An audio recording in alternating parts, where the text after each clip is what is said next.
Paulit-ulit ko na lang itong niluluto dahil sa favorite nga naman to ni hubby. So, kailangan natin ng minced pork dito. Ayan, hiniwa-hiwalay natin itong namumuong karne. At idagdag na din natin itong ibang mga sangkap tulad nitong breadcrumbs, minced onion. Naglagay din tayo ng 1 tablespoon of minced garlic. Masarap kasi pag madaming onion kasi naging moist po yung ating meatballs. So, naglagay din tayo ng konting seasoning and then konting soy sauce, ground pepper. Lalagyan din natin ng konting oyster sauce, pampasarap. At timplahan din natin ng asin kung kinakailangan. Lalagyan din natin ng egg. Isang egg lang po as binder. Ayan, paghalo-haloin lang natin ng mabuti. Para even po ang pagkatimpla nitong ating gagawing pork meatballs. At pagkatapos na nating maihalo to lahat, ay isi-shape na natin ng pabilog. Ayan, so mga about 1 1/4 tablespoon po yung sukat. Depende na po sa inyo kung gaano po kalaki yung meatballs na gusto nyong gagawin. Pwede din naman yung lakihan or liitan para mas madami yung magawa ninyo.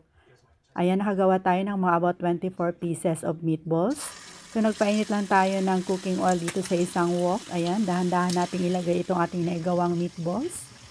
Pagbalibalik ta rin lang natin hanggat sa maging mag-golden brown na po yung kulay per side. Ayan.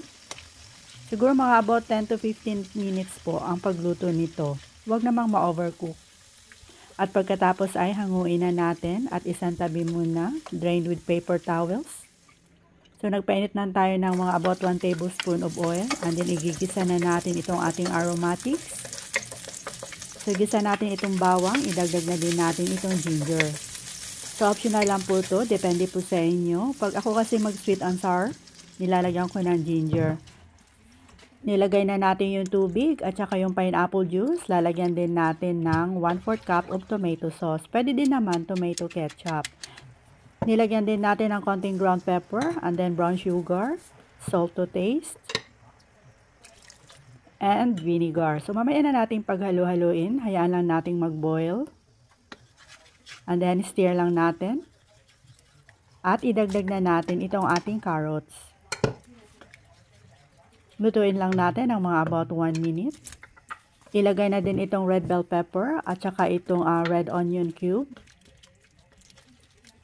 Continue cooking lang po ng mga another 1 minute. Ayan. At saka ilalagay na natin itong ating nailuto kaninang meatballs. So, lutuin lang natin ng mga about 3 to 5 minutes until heated through.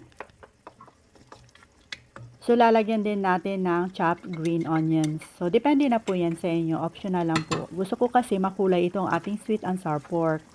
So, nilagyan din natin ng dissolved cornstarch. Hayaan lang natin ng mga about 1 minute. At pag medyo malapot na po, ay ilalagay na natin itong ating pineapple chunks. Mas madaming pineapple, mas masarap. Ayan, dinamihan ko na. Dahil favorite to ni hubby. At pag okay na, ay pwede na nating hanguin to. At iserve ka agad habang mainit pa. So, itry nyo na din to mga Ma'am Shay. Talagang napakasarap po.